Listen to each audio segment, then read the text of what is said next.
Salut à tous et bienvenue dans ce nouveau podcast pour les apprenants de niveau C1. Aujourd'hui, nous allons aborder un sujet qui touche chacun de nous. Le stress. Dans nos vies modernes, il semble presque inévitable. Mais bonne nouvelle, il existe des solutions. Et l'une d'elles, c'est le développement personnel. Exactement, Paul. On entend souvent parler de développement personnel, mais comment cela peut-il réellement nous aider à mieux gérer le stress au quotidien? C'est ce que nous allons explorer ensemble dans cet épisode. Alors, installez-vous confortablement et laissez-nous vous guider à travers des techniques simples et efficaces pour améliorer votre bien-être et retrouver plus de sérénité dans votre vie. C'est parti! Tu sais, Anna, le développement personnel, c'est bien plus qu'une simple collection de conseils. C'est une véritable philosophie de vie. Ça ne se limite pas à quelques astuces pour réduire le stress, mais c'est un processus continu d'évolution. Tu as raison, Paul. On entend souvent parler de développement personnel, comme d'un cheminement vers une meilleure version de soi. Mais par où commence-t-on? Quand on se sent submergé par le stress, par exemple, par où commencer? La première étape, c'est de prendre conscience de son propre état mental. Beaucoup de gens traversent leur journée sur pilote automatique, sans vraiment prendre le temps de s'arrêter et de réfléchir à leur état d'esprit. Mais quand on prend un moment pour faire une pause, respirer et se demander « Comment est-ce que je me sens vraiment ?» C'est là que la transformation commence. Donc, l'idée, c'est d'arrêter ce rythme effréné et de s'accorder un moment pour soi. Ça semble si simple, mais pourtant on l'oublie souvent. Exactement. Et c'est ici qu'intervient une technique que j'aime beaucoup. La méthode des 3 respirations. Elle est simple et rapide, mais peut être très puissante. Tu prends une grande inspiration, tu retiens quelques secondes et tu expires lentement. Répète cela 3 fois. Cela calme immédiatement ton esprit et t'ancre dans l'instant présent.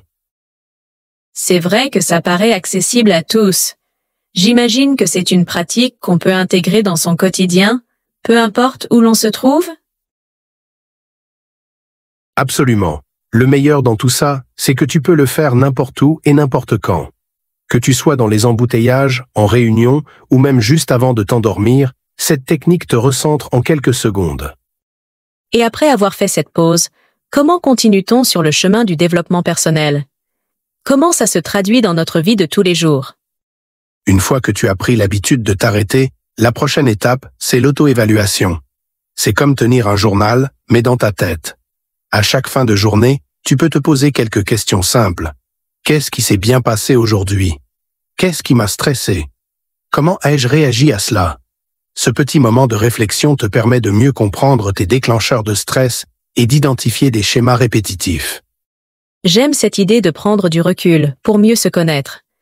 Mais souvent, on se retrouve confronté aux mêmes situations stressantes, jour après jour. Comment changer ces schémas qui semblent ancrés en nous? C'est là que le changement d'état d'esprit entre en jeu. Souvent, ce qui nous stresse, ce ne sont pas les situations elles-mêmes, mais la manière dont nous les interprétons. Par exemple, imagine que tu es face à une échéance importante au travail.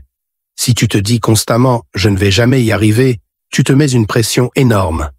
Mais si tu changes ce discours intérieur en « je vais faire de mon mieux » et quoi qu'il arrive, j'apprendrai quelque chose, tu enlèves une partie de la charge émotionnelle.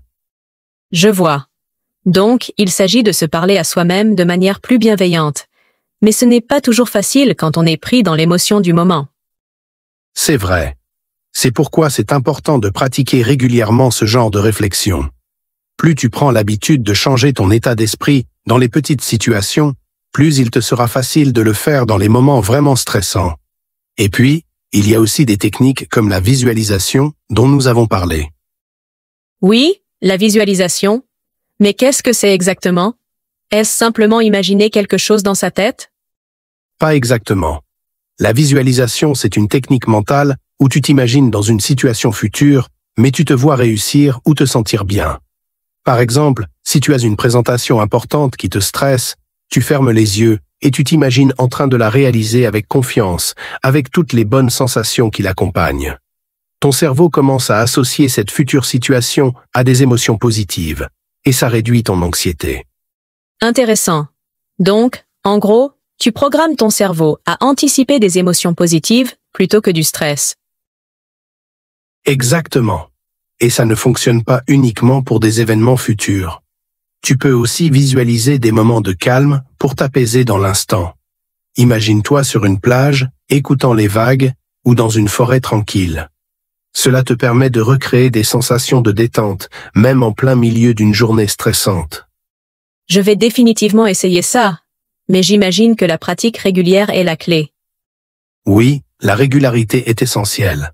Mais n'oublions pas que le développement personnel, c'est aussi une question d'équilibre. Il ne s'agit pas de toujours être productif ou de chercher à réparer quoi que ce soit en soi. Parfois, c'est simplement se donner la permission de se reposer, de dire non et de prioriser son bien-être. Ah, dire non! C'est un sujet difficile. On se sent souvent coupable quand on refuse quelque chose, n'est-ce pas? Oui, et c'est un des plus grands défis pour beaucoup de gens. Mais apprendre à poser des limites fait partie intégrante de la gestion du stress. Dire non, c'est se respecter soi-même et reconnaître que notre temps et notre énergie sont limités. C'est vrai. On oublie parfois que dire non, c'est aussi se dire oui à soi-même. Exactement. Et une fois que tu maîtrises l'art de poser des limites, tu te rends compte à quel point cela allège ton esprit. Cela te permet de te concentrer sur ce qui est vraiment important pour toi, plutôt que de te disperser. Je pense que ça va me demander un peu de pratique, mais je sens que ça en vaut la peine. Oh oui, c'est un processus. Mais c'est un des piliers du développement personnel. En apprenant à mieux gérer son temps, à poser des limites, à gérer ses émotions et à changer son état d'esprit, on parvient à une vie plus équilibrée et moins stressante. Merci, Paul. C'était vraiment enrichissant. Je crois que j'ai maintenant une bien meilleure compréhension de ce qu'est le développement personnel et comment il peut m'aider à mieux gérer le stress. Avec plaisir, Anna. Le chemin du développement personnel est sans fin, mais chaque pas te rapproche d'une meilleure version de toi-même. Et surtout, n'oublions pas, gérer le stress, ce n'est pas se débarrasser de lui totalement, mais apprendre à le vivre différemment. Absolument. Merci encore. Et je suis sûre que nos auditeurs ont appris beaucoup de choses utiles aujourd'hui. Merci à toi, Anna. Et merci à vous tous qui nous écoutez. Si cet épisode vous a plu, n'hésitez pas à le partager autour de vous et à nous laisser vos commentaires. On se retrouve bientôt pour un nouvel épisode.